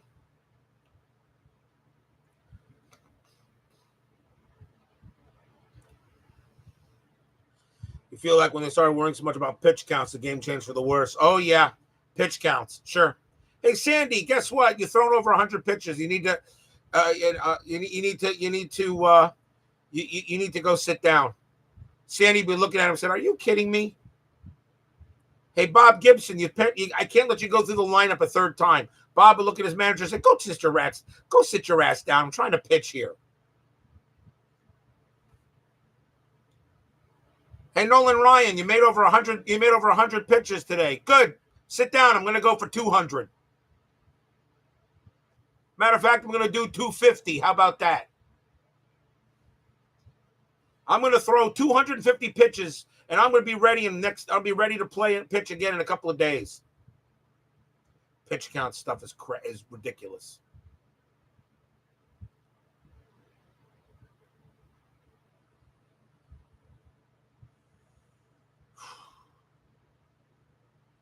Yeah, guys now getting praise for getting through 5 innings. I thought a quality start was 6 innings. Does anybody know in the chat if that's true? In order to have a quality start, you have to pitch at least 6 innings, which is really a new stat. The stat of quality start really is a new stat. It's not that it really isn't that old. You know,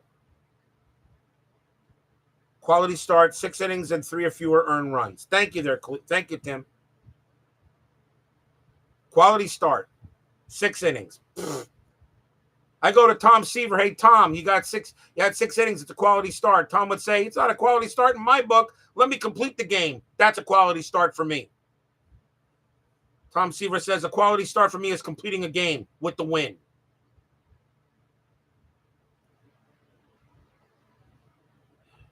And by the way, back then they used to hit the ball. Now you got the DH. As I said, the designated hitter, I can't stand the DH, but I do understand its purpose. I do understand the DH purpose. I do get it. I hate it, but I do understand it, and I understand why the league needs it. The National League should have went to the DH a long time ago. Even though I couldn't stand it, but I understand why. You don't want your $200 million pitcher twisting his ankle, trying to outrun a ground ball to first. That's not his job. His job is to pitch. That's right. DH? I don't need no stinking DH.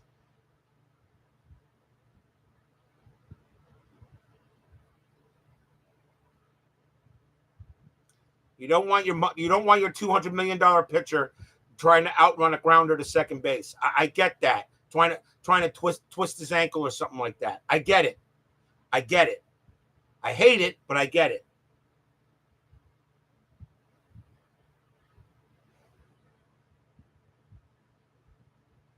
And as much as I hate the ghost runner rule, and I do, I'm beginning to understand its purpose as well. That's why you guys know I do use the ghost runner rule, but only in a certain situation if I have to bring in a starter to pitch. So I actually will use ghost runners in my older games, okay? Because I just can't be playing some of these 20-inning ball games anymore. They're really, really, really wearing me out. I'm almost thinking of utilizing ghost runners after a certain inning from now on, no matter who is on the mound. I'm almost considering doing that.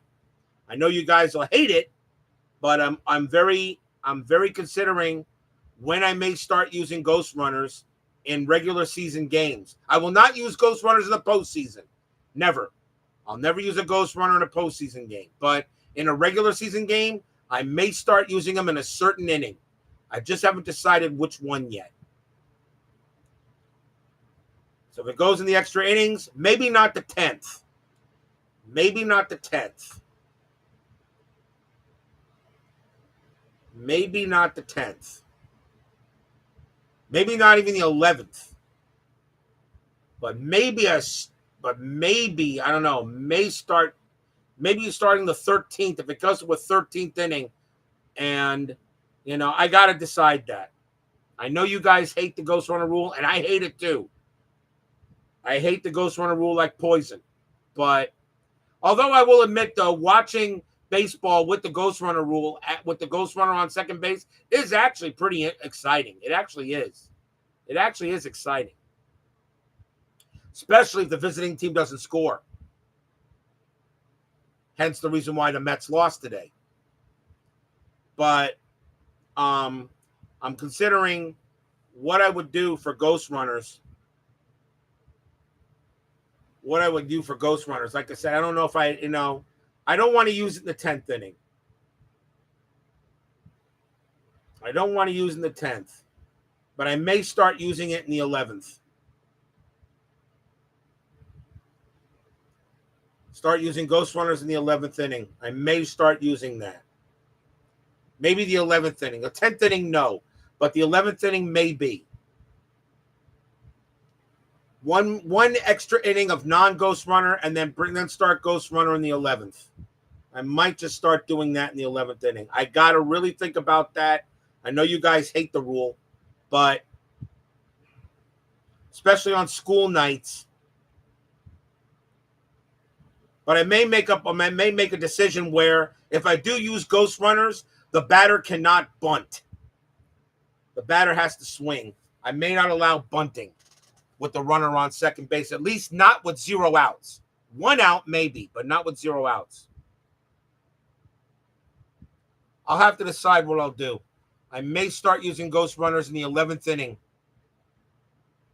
May start doing that, which actually does allow me a little bit to utilize pitchers a little bit more aggressively with pitchers. Maybe aggressively with pitchers. Be more aggressive instead of more conservative. Especially, in the regular season. Postseason, I'll never use it. Postseason, ghost runners should never be used. Postseason, no. Earn it. But regular season, maybe so. Maybe so. You'd be fine if we started the ghost runner in the 11th. Yeah, I mean, the 10th inning is that one extra inning that you get after the 9th. I get that. Maybe you start the ghost runner in the 11th. Robert Eagles, Manfred sellout. Perhaps. I don't know. I may just start using ghost runners in the 11th no matter who's on the mound.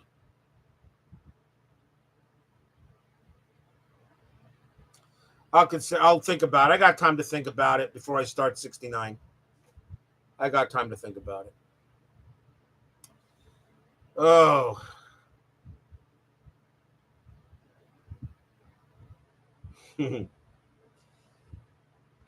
But yeah, I got to tell you, though, driving down to Lone Depot Park today was not fun. It really wasn't fun. That's why I don't think I'll be going down there again. What is the ghost runner rule in international baseball? I don't know. Is there a ghost runner rule in international baseball? I'm sorry, I can't answer that question there, Mike. I don't watch any international baseball.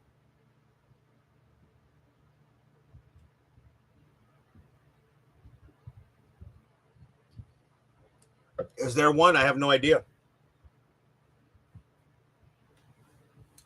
I have no clue what the ghost runner is in international baseball.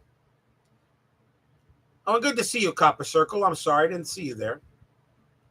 Thank you there, Copper Circle. Good to see you. First time you saw was the MLB Classic. Yeah, I have no idea what the ghost runner rule is in international baseball. I do know baseball and across the pond is played much differently than it is here. They play in downpours. They play baseball in the rain. They don't care how hard it rains. They play.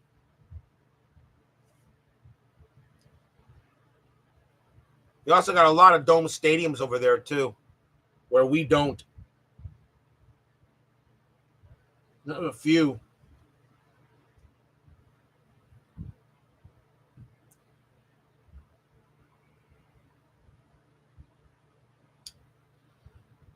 So, got another half an hour left. I'll go to 2 hours and I'll shut this down. So, does anybody have any questions? Anything you want to ask concerning inside pitch or anything else? Anybody want to speak up what they're doing on the chat?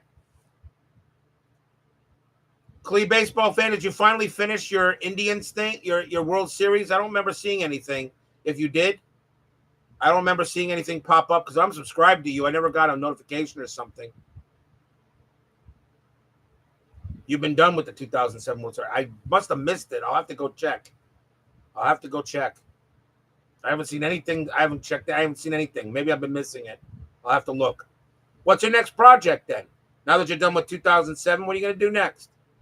I think we're talking about Roberto Clemente replay for what, 1972? Something like that.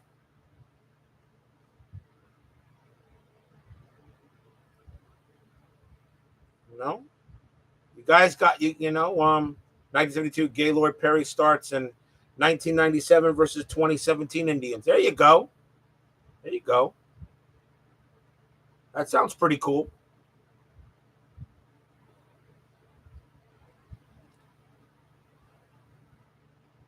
(1972) Gaylord Perry, both in Super Advanced. You're doing expanded playoffs. 1978 payoff pitch Yankees. Replay on Strat stuff. Yes, good to know that, Utah Mike. Please check out that guy's channel. He is very good at what he does. 1969 Gaylord Perry. I wonder if I'm going to get. I don't. I've already made my first schedule block, but I've not gotten to the moon landing yet. I've not gotten to the moon landing because remember the moon landing in 1969 was in July, so I haven't gotten to that. I haven't gotten to that part of the schedule to see if I can get the Gaylord Perry game where he hit the home run after the landing on the moon. They said a man will land on the moon before he hit a home run. A couple hours later, boom, he hit it. True story. True story. I don't know yet. I think when did they land on the moon? July 16th, I think it was. July 16th, 1969. I'll have to check and see if that's one of the if that's a game where I can maybe, I don't know, we'll see. Gaylord Perry was with the Giants that year, so I'll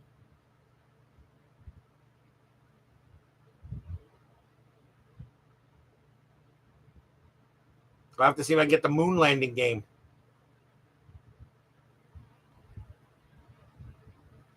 His videos are great to watch, Doug. They really are. They are great to watch.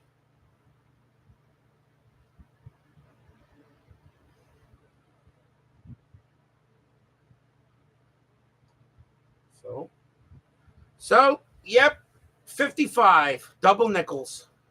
Boy, I'm old. Well, my daughter says I'm ancient, so daughter says I'm ancient. But then again, what do you expect from a 26, soon to be 27-year-old kid?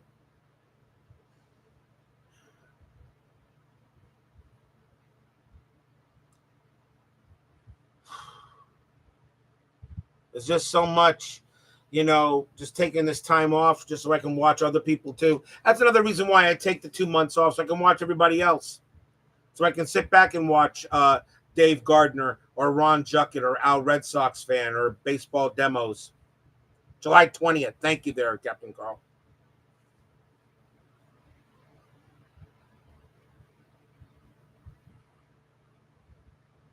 That's another reason why. So I can watch everybody else.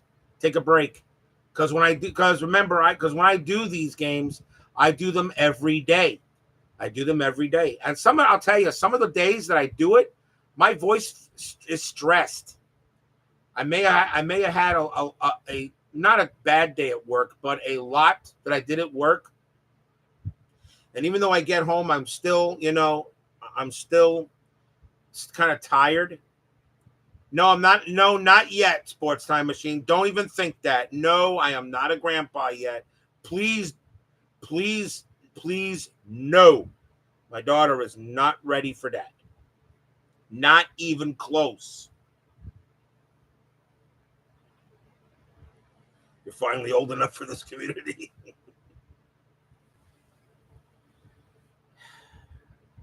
So, no, so I can be stressed sometimes. And once in a while, I do feel like even though I have a game scheduled, I sometimes just got to say, no, I got to take a day off. Especially after those extra inning games. It's another reason why I might be going to Ghost Runners starting the 11th inning no matter what. But like David Baseball Demo says, play the game you want the way you choose to play it. Play it your way. Who cares what anybody thinks? They don't want to watch, they don't have to. They want to watch, they will. I have a nice following now. I have over 800 subscribers. Looking forward to getting to 1,000 one day. maybe next year or the year after. Getting a lot new people, you know. Salvador America. Thank you very much there, Mr. I hope Mrs. America, you and Mrs. America are doing well. Salvador America, my number one New York Yankees fan. He loves the Yankees. Salvador America is the biggest Yankee fan on earth.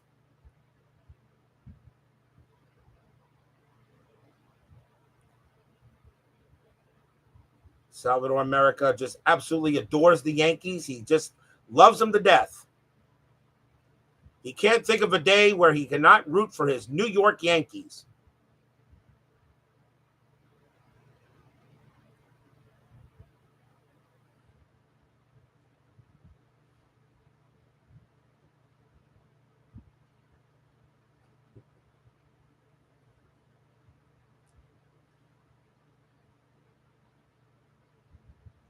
But no, Salvador America is a big time Red Sox fan, though. He loves his Sox. He loves his Bo Sox. He can't stand the Yankees.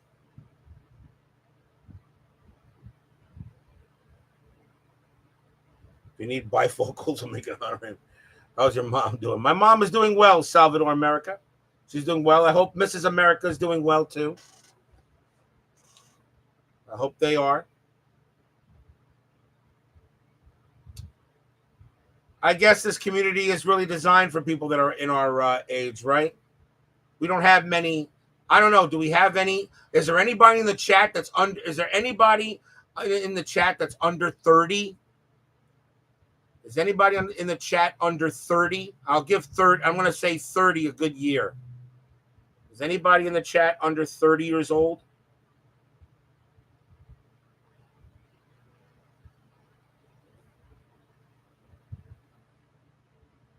I don't think we have anybody in the chat that's under 30. Mavericks close out the Thunder. Well, I knew that was going to happen. Well, I know you're 50. I know you're 57. Well, you're 57, Brian B. I didn't ask that. I asked, is anybody in the chat under 30? 57, 53, 58. Man, you guys are old.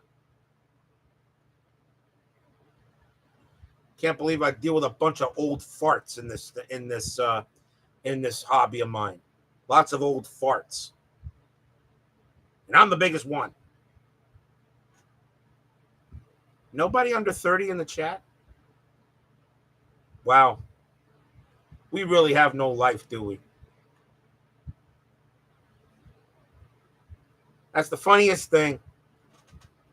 I said this before and I'll say it again. I don't know who has more. I'm the one that rolls dice and moves cards along a play around a our body's still all creak. Yeah, my body creaked this morning. I got out of bed, my body creaked. It's like, hey, happy birthday. But hey, I'm moving cards. I'm throwing dice and moving cards on the board, and you guys are watching me do this. So who has more? So what is it? I guess none of us have a life. Get a life. Jeez.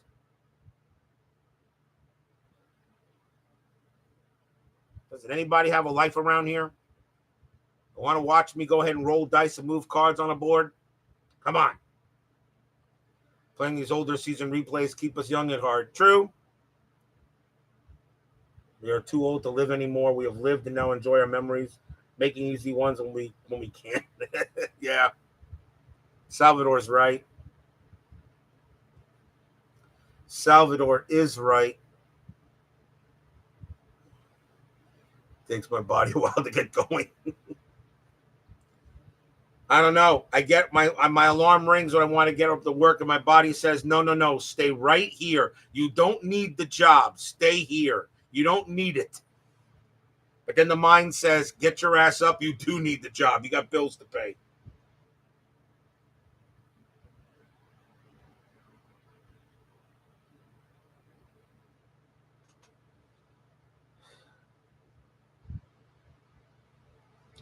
We are got Gotta see a neurosurgeon in August. Oh, come on. Salvador. Well, we're with you, my friend. As always, I am with everybody in the chat. You sound like Rice Krispies walking to the bathroom in the morning. Well, at least you sound like Rice Krispies. I sound like cornflakes when I walk to the bathroom in the morning. I sound like cornflakes. Just start with 1956 season and play them in order. No voting needed. I'll be there before you get to modern seasons. Tell you what, Brian B., I'll just skip all the seasons where the Reds won the division.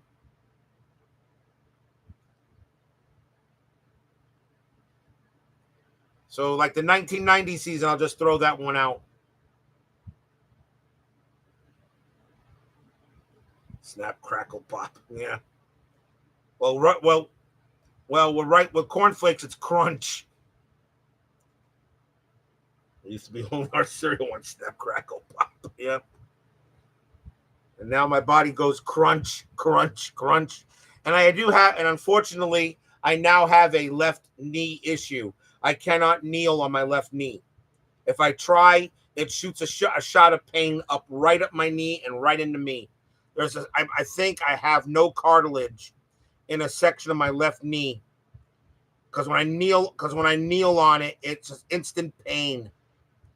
And people are saying, and I told my boss, she says, go see a doctor. I said, I know exactly what the doctor is going to do. He's going to run an MRI. He's going to find out I have no cartilage, and he's going to declare surgery. Surgery on my knee will put me out of work for about a month or a couple of months. I can't do it. It doesn't hurt when I walk or sit down. It only hurts when I kneel on it. Other than that, I'm fine.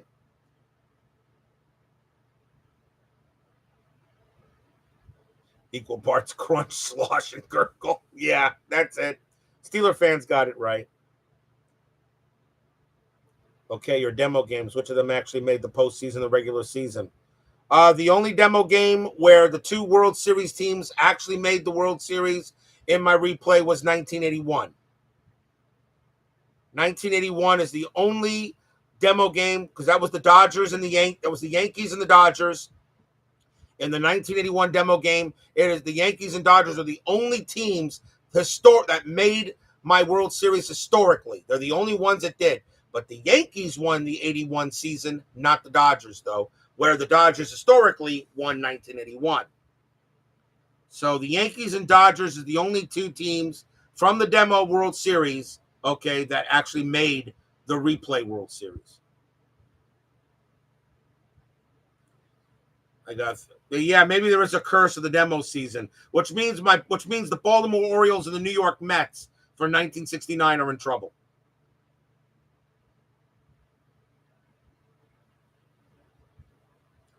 Too many years jumping in and out of helicopters. Well, why would you jump out of a perfectly good helicopter?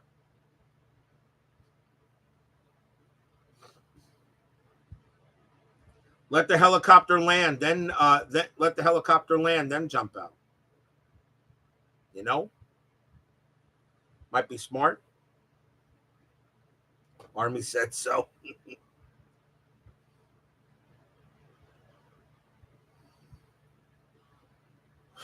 I am tired. Today was a long day. That drive took a lot out of me. Watching the Mets blow that game today. Luckily, I wasn't there when they did it. I left in the 8th inning when the Mets were ahead 7-5, and I listened to the game on the radio, hearing my Mets blow the game 10-9. Mets team is not good. Not good. And they got some work to do. Luckily, it's still only mid-May, but this team right now, I don't know what I'm going to do with this Mets team of mine. The NFL schedule is out. So I know you guys are looking at your NFL schedules, getting ready for some football in a few months. I can't wait for college football. College football is going to be a lot of fun this year now with the new playoff format. So looking forward to football. We're only a few months away from that.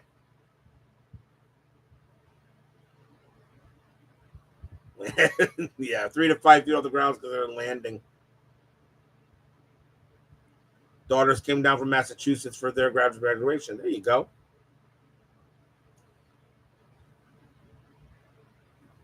So we got lots of football coming shortly in a few months. My Panthers are going to play the Rangers now in the Eastern Conference Final. I think that series is going 7. I like the Panthers in 7. Well, of course, I'm going to say that, being a Panther fan down here. But I think that series is going 7 games. That's going to be a tight series. Stars are good too, but it looks like they're going to want. Looks like Rangers in 6. Could be. Rangers are a heck of a team. I think the Panthers are still a little, even though the Rangers are the better record, I think the Panthers may be the better team. They may be the better team, and the Panthers definitely beat better. I think the Panthers beat better teams in the postseason. The Rangers washed out the Capitals, and the Capitals really weren't that great. The Panthers had to beat the Lightning, and the Lightning are always tough in the postseason. For the first time, the Panthers knocked them out in the postseason. The Rangers played the Hurricanes. The Hurricanes did not impress me. The Panthers had to play the Bruins again, a team that we knocked out last year, and we did. I think the Panthers beat 2 better teams than the Rangers did. The Capitals, I think the Lightning and Bruins are better than the Capitals and the Canes. So that's why I kind of think the Panthers may have a little bit of an edge here, because they beat better teams than the Rangers did. Edmonton is less than 2 minutes away from forcing a Game 7. And that's going to be big in Vancouver. And I don't know. Anything can happen in a Game 7. Anything can happen in a Game 7. Bruins are overachievers this season. Let me tell you something about your Boston Bruins, Salvador. You guys got one heck of a goalie named Jeremy Swayman. Panthers could not figure him out. They really couldn't. Jeremy Swayman is only 25 years old. That kid is going to be a stud. He is a heck of a goalie. And I still don't know how the puck got past him and that shot by Forsley. I have no idea how that puck got past him, but it did. He didn't hug the post, I think, good enough, I think. But I don't know how that puck got past him. I have no idea. I did not know how he got it. But that kid, Jeremy Swayman, he'll be I'm pretty sure he will be hoisting a cup in his future. May not be with the Bruins, but the Bruins better do what they need to do to lock him up. Swayman is a damn good goalie. He is good. What beat the Bruins was the Panthers outshot the Bruins in the entire the Bruins got outshot. The Panthers, I think, outshot the Bruins 2-1 throughout the entire series. I ain't gonna cut it. That's not gonna cut it. Panthers have the best defense, and I believe the Panthers have the best defense in the league. You see, Marchand was hurt, and Swayman was the top guy. Nobody stepped up. Like I said, and Marchand got hurt. What did hurt? Yes, that did hurt.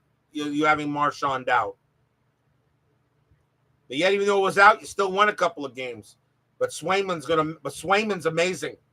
I tell you right now, if Bobrovsky was to retire and we had and the Panthers a chance to get Swayman, I would take Swayman down here in a minute. I would love to have Swayman come down here and goal when Bobrovsky retires. Bobrovsky's 35 years old. And I could watch Swayman, and Swayman was just so smooth. I tell you, he is a goaltender. He is going to be something. He is going to be something.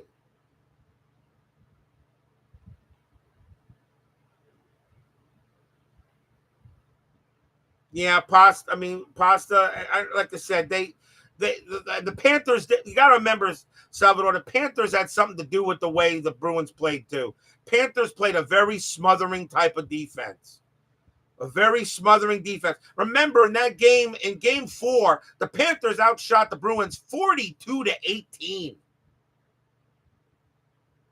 You're not going to, it's kind of difficult to win games and get outshot like that. And yet Swayman stopped 39 of those shots. Swayman stopped 39 of those shots. Panthers just play a very smothering defense. The Rangers are definitely going to have a problem with it. I say that series goes 7. Panthers and Rangers will go 7. And I'm thinking Panthers in 7. I think this year the Panthers, after seeing that cup hoisted in front of them last year by Vegas, I think the Panthers will get back to the final. And I'll be honest, Dallas is good, Vancouver is good, and so is Edmonton. I don't think any one of those teams beat the Panthers. I don't think anyone. I am not afraid of any one of those teams. I am not afraid of Dallas, although Ottinger is good. But I'm not afraid of Dallas. I'm not afraid of Edmonton. I'm not afraid of Vancouver. I think the Panthers beat any one of those 3 if they can get there. I think the Rangers beat any one of those 3 too. I think whoever wins the Eastern Conference will win the cup. I don't think Dallas will do it. I don't think Vancouver will do it. And I don't think Edmonton will do it. How is God's green earth this crap avoiding assistant captain? A lot of people say, some people are saying Jim Montgomery needs to go. Your coach. They say Montgomery needs to go. I don't know. Maybe he does. I don't know. It's the second year in a row the Bruins got knocked out by the Panthers. And last year, the last year's Bruins was the best regular season team in hockey history. But they got beat in the first round. Up 3-1.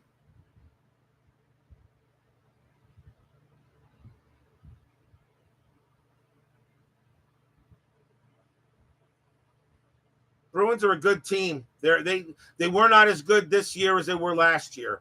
But yet, the playoffs is so much different. The playoffs is so much different.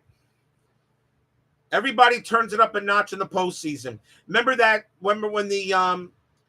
when what was it in the game against against the Lightning where Bobrovsky spun around and made a save on an empty net, pretty much where the net was empty. He spun around and made a save in what is considered by many right now as the save of the postseason. In the regular season, that would be a goal. He would not do that in the regular season, but in a postseason, he will make that save. Everybody turns it up a notch in the postseason. Everybody hits harder. They shoot better. They play a different style of defense, a different style of offense. In hockey, you always turn up the level. You always go up to the next level in the postseason. You always do. Everybody always seems to play better in the postseason than they do in the regular season. They always do. And the postseason is what it's all about. It's all about hoisting that cup. And I'll be honest, as a Panther fan, and I've been a Panther fan ever since they came into being in 1993. Down here in South Florida, we have every single trophy except for the cup. We have 2 World Series titles with the Marlins, 2 Super Bowl titles with the Dolphins, although we haven't won anything in a while. And we have 3 championships with the Heat. We do not have the Stanley Cup. That's the only thing we're missing down here. And I'll tell you right now, I want that cup. I want that cup. Badly. I want that cup. That's the only major sports franchise trophy we're missing here in South Florida. I want that cup. You read somewhere that no Canadian team has won the cup in a while. No. And I don't think it'll be the year either. I don't think Edmonton or Vancouver do it. I just don't.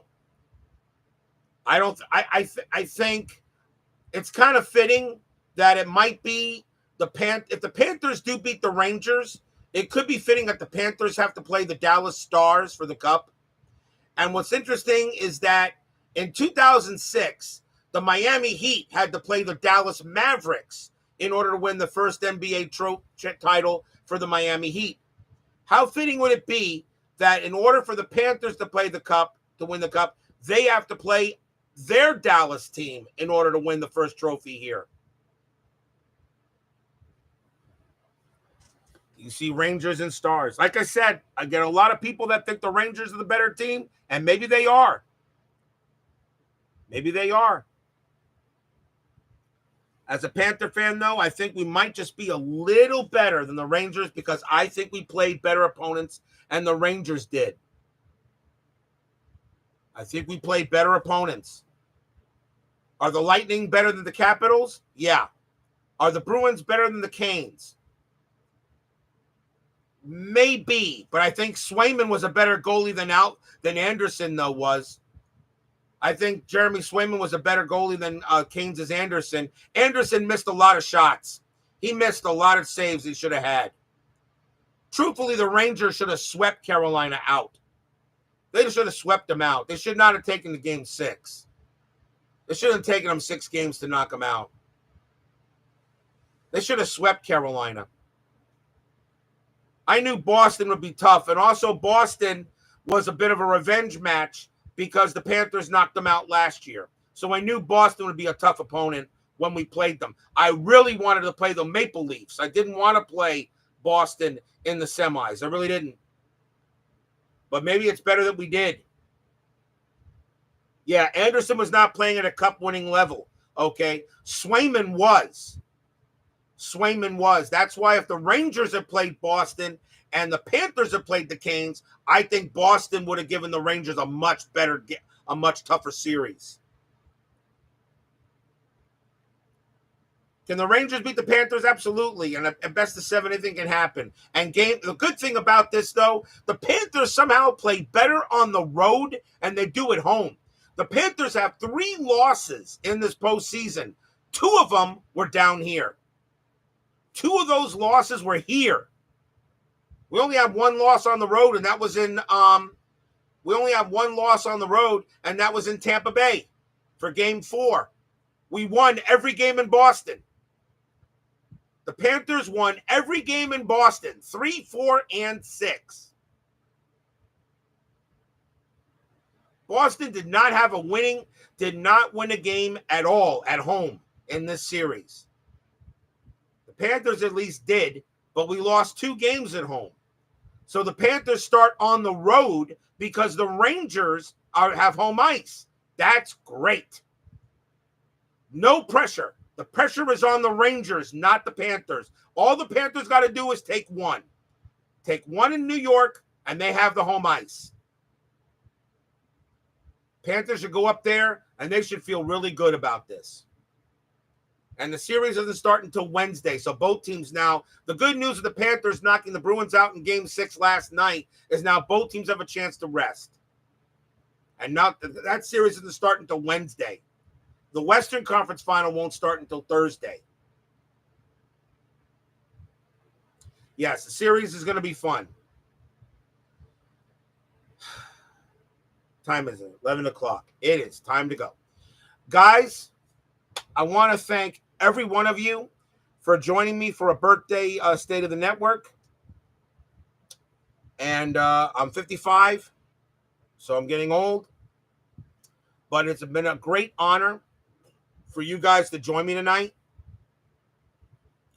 It has been a lot of fun. It is pretty much time for bed. And hopefully I will start streaming something here shortly. But I want to thank everybody here in the chat for joining me. There's too many here to count, so to go over like I usually do. So I want to thank everyone again. Again, thank you for the birthday wishes. It's been an honor and a pleasure to have you guys. And we'll see you guys again soon. Stay safe. Please leave a like on your way out through the arena. Subscribe if you're not done so, and make sure you hit the bell. Stay safe, stay healthy, stay smart, stay strong, and we'll see you guys next time. Once again, thank you guys. This is RJL Network, State of the Network, signing off.